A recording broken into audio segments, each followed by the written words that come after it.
ಯಾವ ಕ್ಷಣದಲ್ಲೂ ನೆಲಸ್ಪರ್ಶ ಕಾಣಬಹುದು ಅಂತಹ ಅಪಾಯಕಾರಿ ವಿದ್ಯುತ್ ತಂತಿಗಳ ಕಾಮಗಾರಿಗೆ ಚಾಲನೆ ನೀಡಿದ ಗುತ್ತಿಗೆದಾರ ಅರೆಬರೆ ಕಾಮಗಾರಿ ನಡೆಸಿ ನಾಪತ್ತೆಯಾಗಿದ್ದು ಇದೀಗ ಅಪಾಯ ಎದುರಿಸ್ತಾ ಇರುವ ಕಡಲತಡಿಯ ಹತ್ತಾರು ನಿವಾಸಿಗಳು ಆತಂಕದಲ್ಲೇ ದಿನ ಕಳೆಯುವಂತಹ ಪರಿಸ್ಥಿತಿ ಎದುರಾಗಿದೆ। ಈ ಬಗ್ಗೆ ಮಾತನಾಡಿದ ಯರ್ಮಾಳು ತೆಂಕ ಗ್ರಾಮ ಪಂಚಾಯತ್ ಸದಸ್ಯ ಕಿಶೋರ್ ಕುಮಾರ್ ಅವರು ಅದೆಷ್ಟೋ ವರ್ಷಗಳಿಂದ ನಿರ್ವಹಣೆಯೇ ಇಲ್ಲದ ತೆಂಕ ಶ್ರೀರಾಮ ಭಜನಾ ಮಂದಿರದ ಸುತ್ತಲ ವಿದ್ಯುತ್ ತಂತಿಗಳು 108 ತೇಪೆಗಳಿಂದ ಜನರ ಪ್ರಾಣಕ್ಕೆ ಕುತ್ತು ತರಲು ಹೊಂಚು ಹಾಕ್ತಾ ಇದೆ।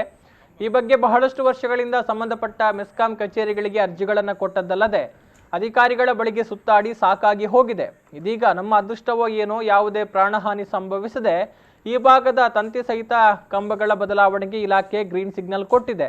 ಆದರೆ ಇಲಾಖೆ ಕೃಪೆ ತೋರಿ ಈ ಒಂದು ಕಾಮಗಾರಿಯ ಗುತ್ತಿಗೆಯನ್ನ ಉಚ್ಚಿಲ ನಿವಾಸಿ ಉದ್ಯಮಿಯೊಬ್ಬರಿಗೆ ಕೊಟ್ಟಿದ್ರು। ಅವರು ಅರೆಬರೆ ಕಾಮಗಾರಿ ನಡೆಸಿ ನಾಪತ್ತೆಯಾಗಿ 2 ತಿಂಗಳಾಗ್ತಾ ಬಂದಿದೆ। ಈ ಬಗ್ಗೆ ಪಡುಬಿದ್ರಿ ಮೆಸ್ಕಾಂ ಅಧಿಕಾರಿಗಳ ಗಮನಕ್ಕೆ ತಂದರೂ ಯಾವುದೇ ಪ್ರಯೋಜನವಾಗಿಲ್ಲ ಎನ್ನುವಂತಹ ಆರೋಪವನ್ನ ಮಾಡಿದ್ದಾರೆ।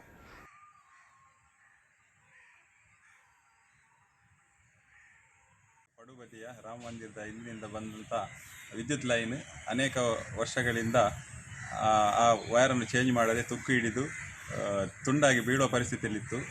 ಈ ಬಗ್ಗೆ ನಾವು ಮೆಸ್ಕಾಂಗೆ ಅನೇಕ ಬಾರಿ ಒತ್ತಡ ತಂದು ಸರಿಪಡಿಸುವಂತೆ ಒತ್ತಾಯಿಸಿದ್ದು। ಈ ಬಗ್ಗೆ ಸುಮಾರು 1-2 ತಿಂಗಳ ಹಿಂದೆ ಈ ವಿದ್ಯುತ್ ಲೈನ್ ಚೇಂಜ್ ಮಾಡುವ ಟೆಂಡರ್ ಮಂಜೂರಾಗಿದ್ದು ಕೆಲಸವನ್ನು ಪ್ರಾರಂಭಿಸುತ್ತಾರೆ।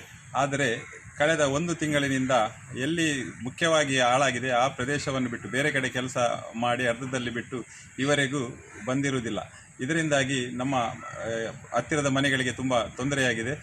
ಮಳೆಗಾಲದಲ್ಲಿ ಈಗ ಗಾಳಿ ಇರುವ ಸಂದರ್ಭದಲ್ಲಿ ವೈರ್ಗಳು ಒಟ್ಟಾಗಿ ಬೆಂಕಿ ನಮ್ಮ ಮನೆಯ ಅಂಗಳಕ್ಕೆ ಈ ಪರಿಸರದಲ್ಲಿ ಬಿದ್ದು ಜನರಿಗೆ ತುಂಬ ತೊಂದರೆ ಆಗ್ತಾ ಇದೆ।